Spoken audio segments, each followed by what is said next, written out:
Ici sont présentes des femmes de nombreuses parties du monde. Il y a des femmes qui ont fait de longues études, qui sont docteurs, qui ont une licence, qui sont ingénieurs, scientifiques, professeurs, étudiantes, artistes et dirigeantes. Bon, nous n'avons pas fait beaucoup d'études. Certaines d'entre nous parlent tout juste espagnol. Nous vivons dans ces montagnes, les montagnes du sud-est mexicain.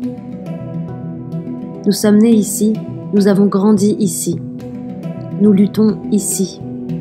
Nous mourrons ici. Et nous voyons par exemple que ces arbres qui sont là, vous les appelez forêts, et nous les appelons montagnes.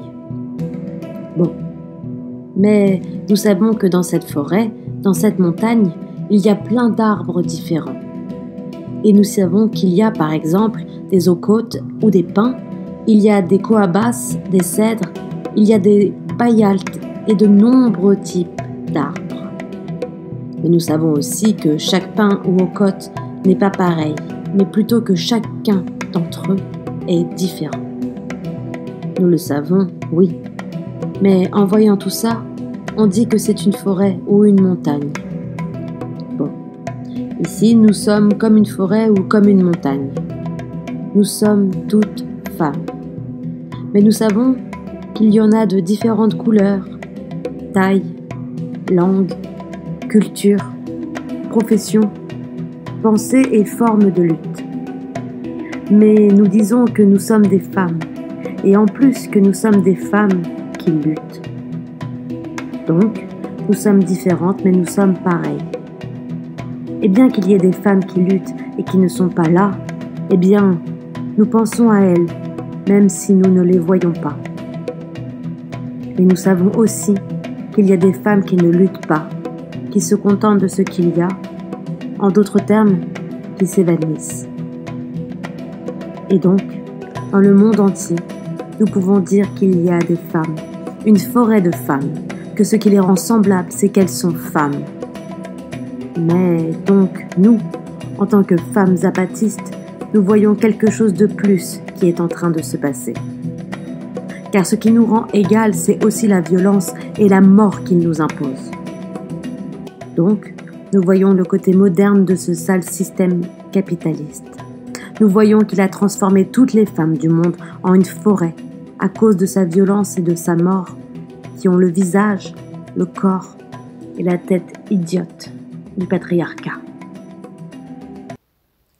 Ce discours a été prononcé le 8 mars 2018, lors de la rencontre internationale politique, artistique, sportive et culturelle des femmes qui luttent. Aujourd'hui, nous allons parler de la lutte des femmes au sein du mouvement zapatiste.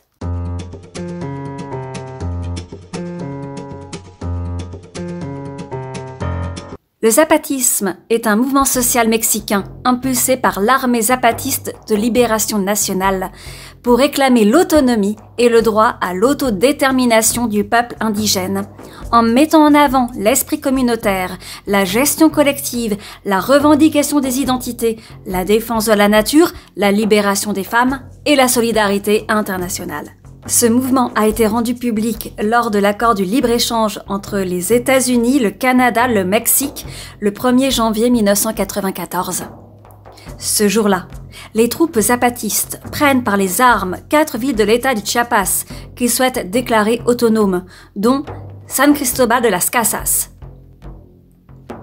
La prise de cette ville a été menée par une femme, la major Ana Maria. Le sous-commandant Marcos, porte-parole de l'insurrection, décrit en 1996 l'événement ainsi. Seuls les Indiens et les Indiennes qui étaient sous ses ordres ont vu cette femme Tzotzil s'emparer du drapeau national et le remettre à ceux qui dirigeaient le mouvement d'insurrection. Il est 1h du matin, et c'est la nouvelle année pour le reste du monde. Elle a attendu 10 ans pour dire ces mots. Elle est arrivée dans les montagnes de la forêt Lacandon, un jour de décembre 1984. Elle n'avait pas encore 20 ans et déjà portait sur son corps les marques de l'humiliation subie par les Indiens à travers toute leur histoire. En décembre 1984, cette femme au teint sombre dit Assez, c'est assez !» Mais elle le dit si doucement que personne d'autre qu'elle ne l'entend. En janvier 1994, cette femme et plusieurs milliers parmi ce peuple indien non seulement disent « Ya basta !»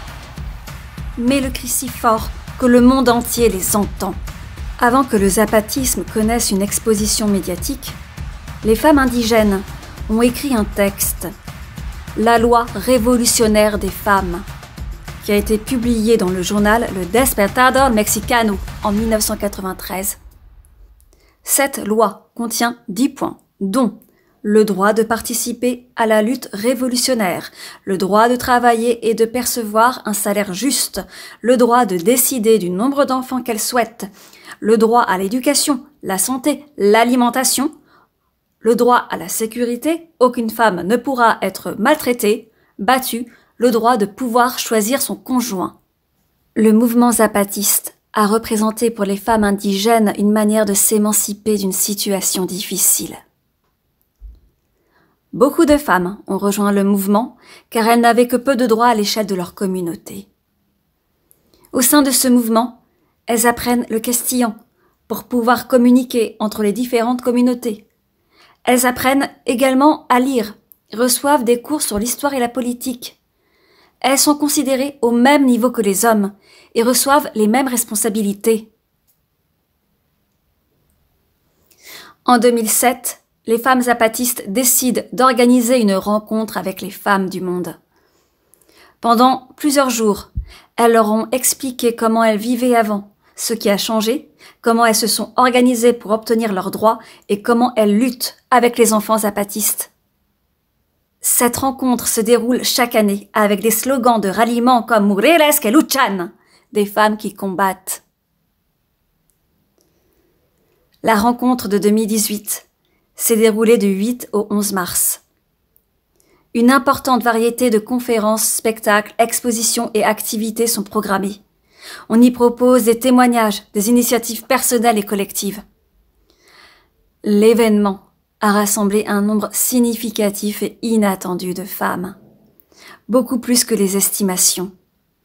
On entend parler un peu toutes les langues, majoritairement espagnol, mais aussi divers langages indigènes qui subsistent dans ce pays qui reconnaît officiellement, en plus de l'espagnol, plus de 60 langues indigènes.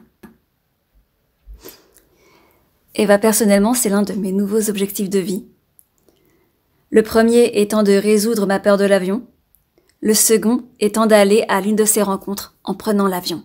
Je lance un appel si certaines veulent m'accompagner. Et maintenant, nous allons écouter un discours qui a été prononcé lors de la clôture de cet événement.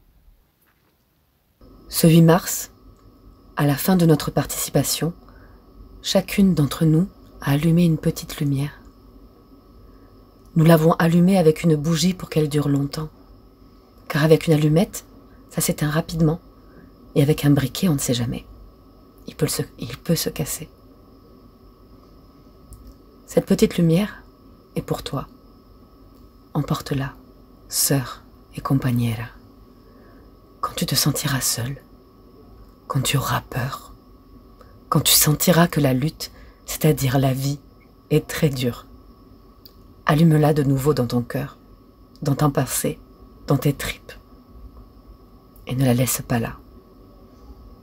Amène-la aux disparus, amène-la aux assassinés, amène-la aux violés, amène-la aux frappés, amène-la aux harcelés, amène-la aux violentés de quelque manière que ce soit, amène-la aux migrantes, amène-la aux exploitées, amène-la aux mortes, amène-la et dis à toutes celles et chacune d'entre elles qu'elle n'est pas seule, que tu vas lutter pour elle, que tu vas lutter pour la vérité et la justice que sa douleur mérite.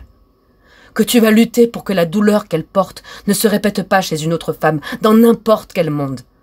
Amène-la et transforme-la en rage, en colère, en décision. Amène-la et réunis avec d'autres lumières. Amène-la et peut-être qu'ensuite, il te viendra à l'idée qu'il n'y aura ni justice, ni liberté dans le système capitaliste patriarcal. Et alors, peut-être qu'on se retrouvera pour mettre le feu au système. Et peut-être que tu seras à notre côté pour faire attention que personne n'éteigne ce feu jusqu'à ce qu'il ne reste que des cendres. Et donc, sœur et compagnera, ce jour qui sera nuit.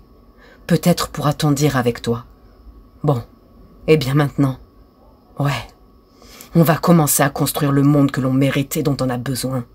Et donc oui, peut-être que l'on comprendra que commence le véritable travail et que maintenant, comme qui dirait, on ne fait que s'entraîner, on s'échauffe quoi, pour bien savoir le plus important dont on a besoin.